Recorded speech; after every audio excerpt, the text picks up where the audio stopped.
March 27, 1945.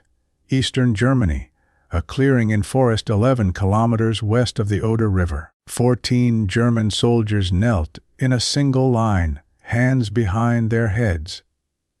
They faced away from the tree line. Their uniforms were mud-stained, mismatched.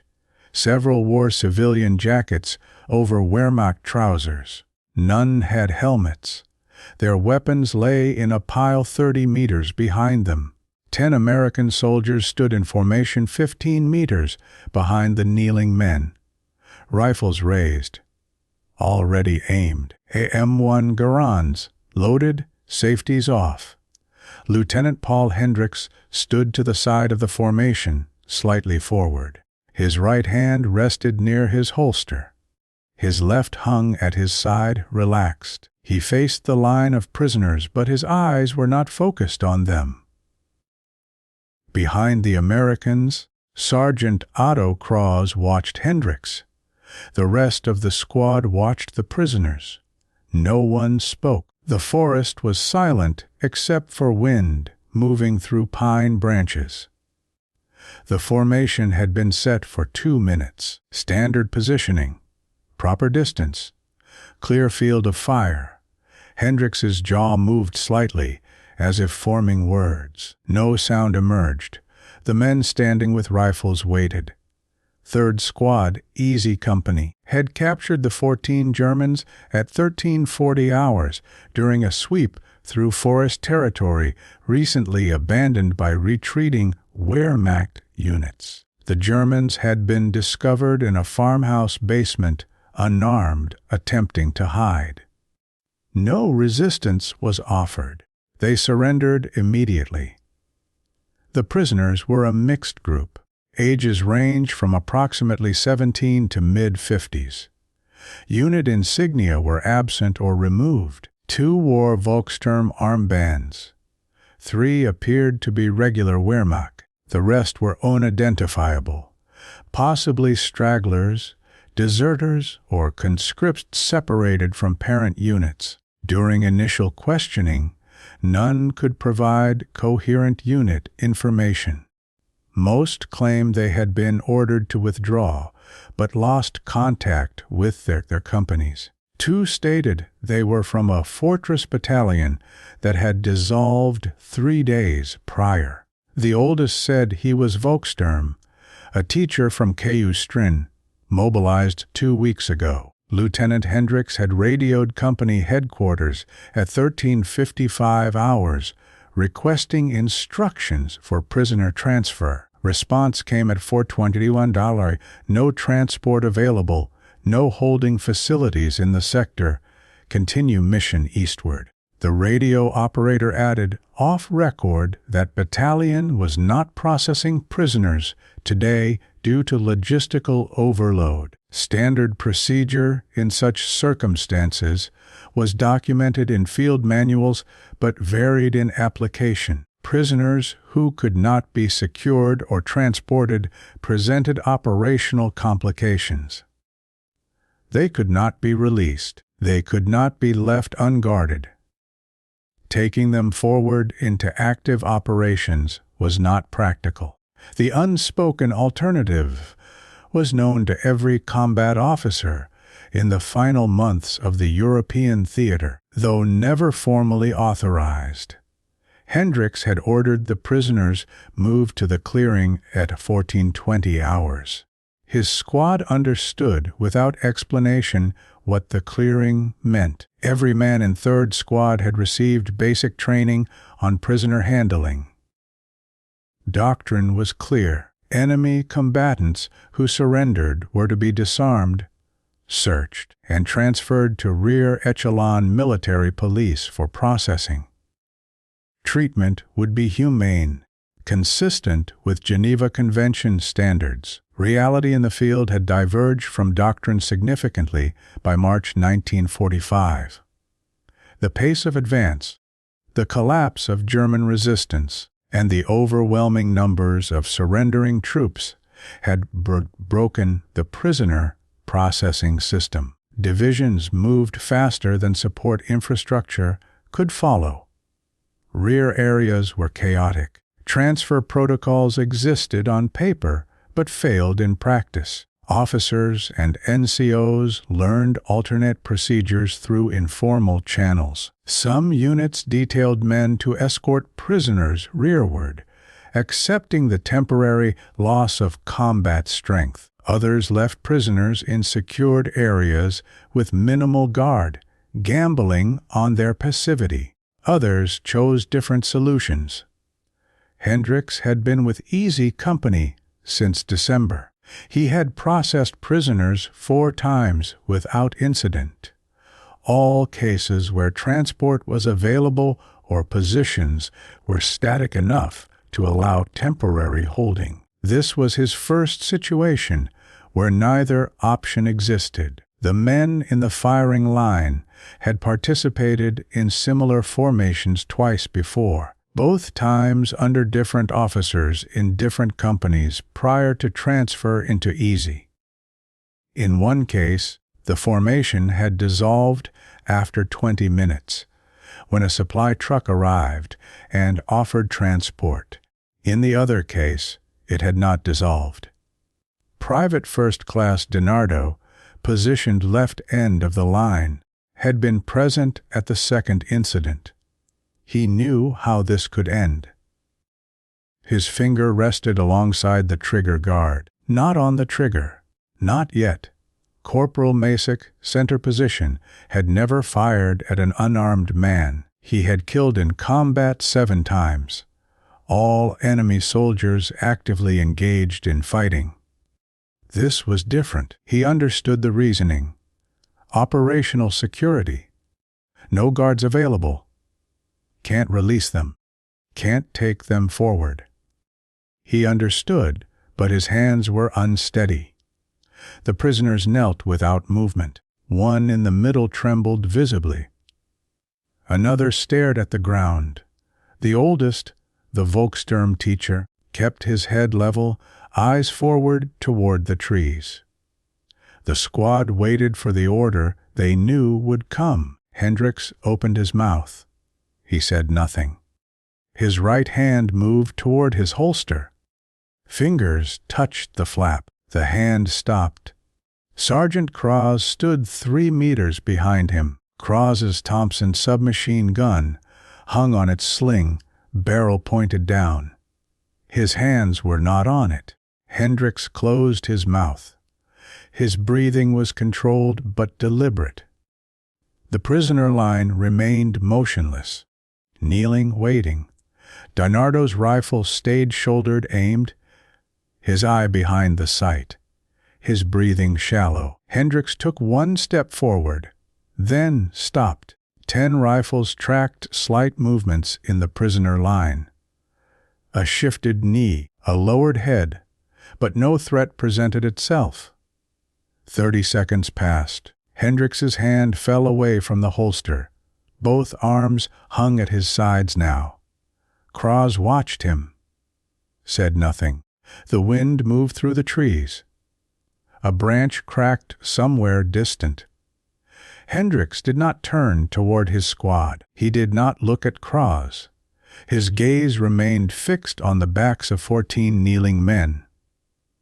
No order was given. Time stretched without structure. Men holding rifles sustained the aim, but the sharpness of readiness began to fade into strain. Muscles fatigued. Breathing became less controlled. The prisoners did not move. Whatever they understood about their situation, they responded with absolute stillness. No one attempted to stand or turn. No one spoke. Compliance was total. DiNardo's sight picture began to blur slightly. He blinked, refocused. The German in his sights was young, maybe 18. Dark hair, thin neck. DiNardo could see a small mole below the left ear. Masick shifted his weight from left foot to right. The movement was minimal but noticeable in the silence. His rifle dipped an inch before he corrected. The safety was still off. His finger had migrated closer to the trigger without conscious decision. Private Yellen, right end of the line, glanced toward Hendricks. The lieutenant had not moved. Yellen looked back at his target. An older man, heavyset, breathing heavily through his nose. Minutes accumulated.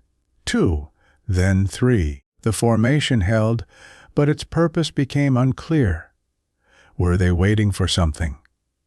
Had orders changed? Was the lieutenant expecting different instruction from battalion?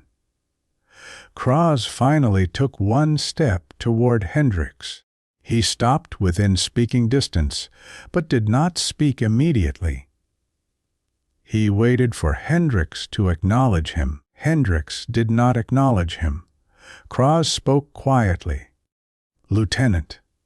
Hendricks's head turned slightly, not toward Cross, just a fractional adjustment of angle. "Sir, the men are holding position." Hendricks nodded once, very small movement. Cross waited for elaboration. None came. "Orders, sir?" Hendricks's jaw tightened. He exhaled slowly.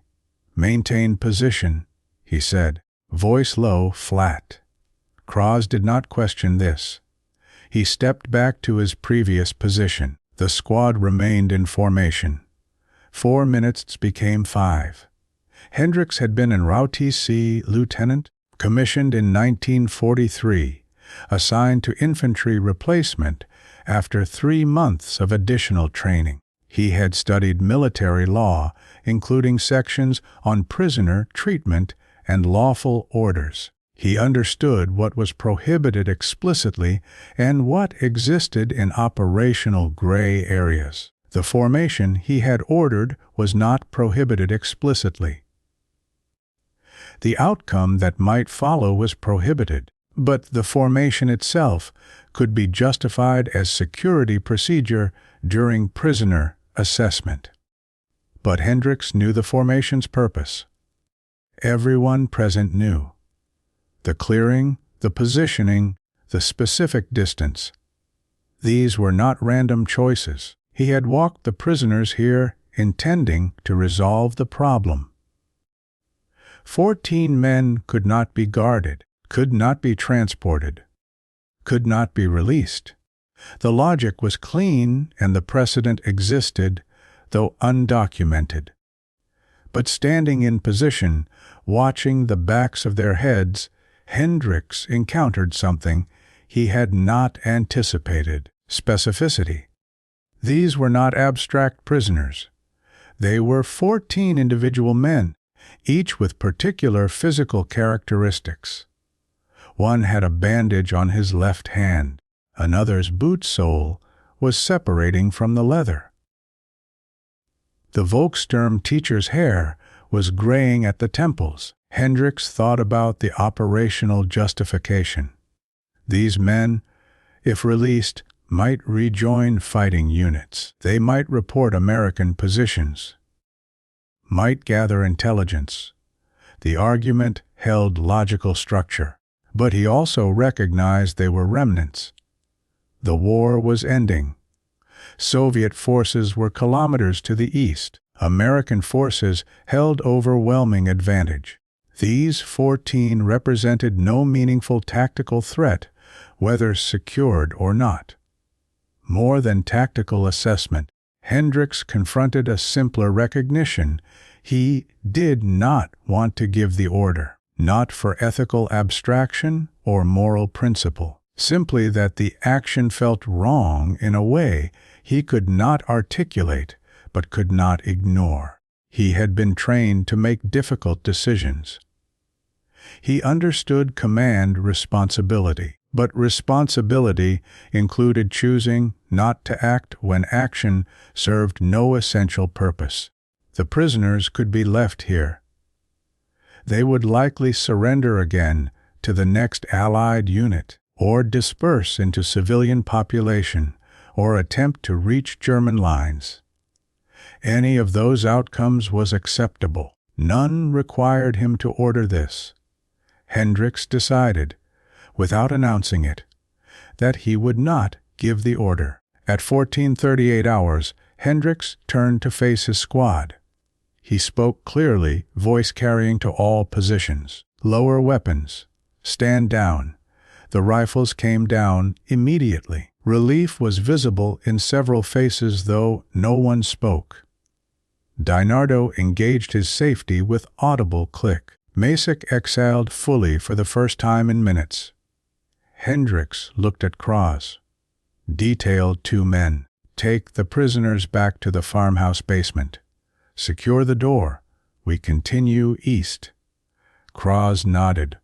"Yellen, Morrison. You heard the lieutenant." The 2 soldiers slung their rifles and moved toward the prisoner line. Yellen spoke in broken German, Ostian. Slowly. The 14 Germans stood slowly, hands still raised. Confusion showed on several faces. They had expected something different. The Volkssturm teacher looked back once toward Hendricks, expression unreadable, then followed Yellen's direction. The prisoners were marched back toward the farmhouse, Yellen and Morrison flanking them with rifles ready, but not aimed. The group disappeared into the trees. Hendricks gathered the remaining squad. "We're moving to the next checkpoint. Standard patrol formation. Macek, take point." No one asked about the prisoners. No one questioned the decision. The squad formed up and began moving east through the forest.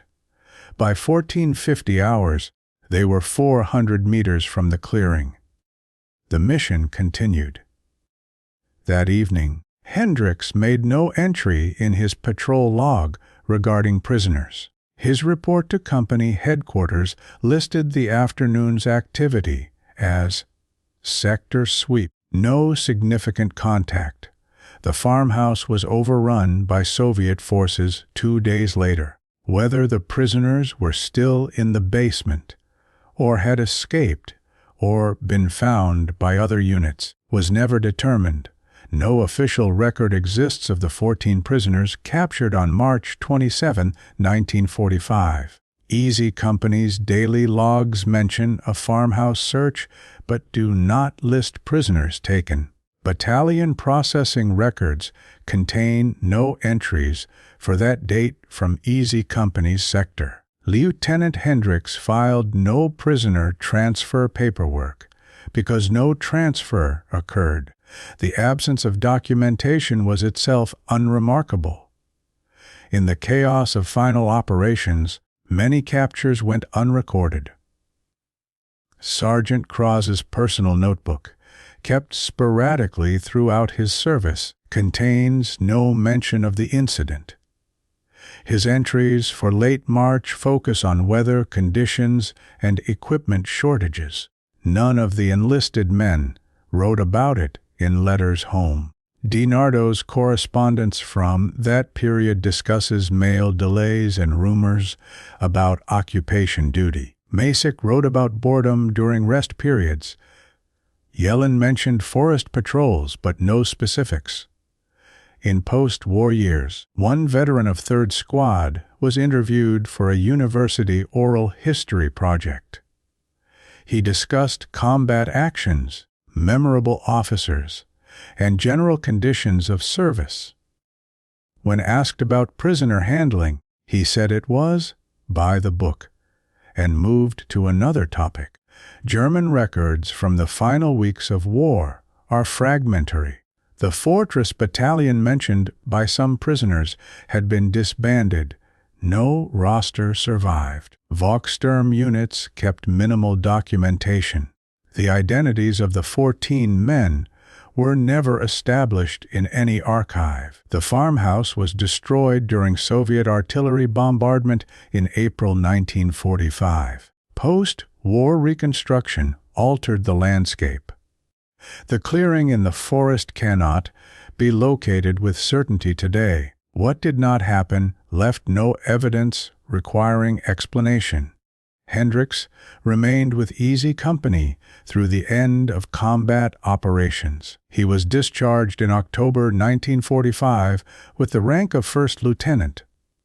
He returned to Minnesota, completed a law degree, and practiced civil litigation for 34 years. He never spoke publicly about his military service. His family knew only general facts. He served in Europe, held infantry commission, received standard decorations. When his son asked once about difficult decisions in war, Hendricks said only that most decisions involved incomplete information and uncertain outcomes. Hendricks died in 1989. No memoir or private papers addressed the incident.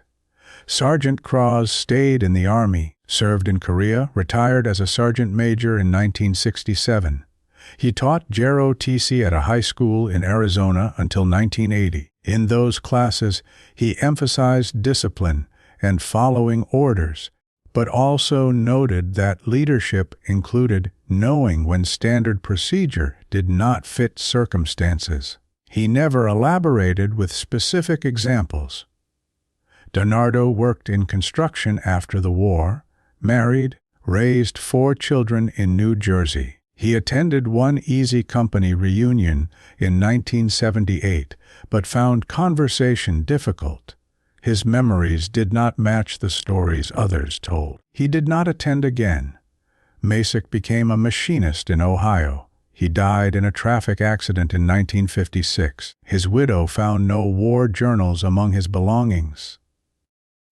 Of the 14 prisoners, no trace exists in survivor records, displaced person registries, or post-war documentation.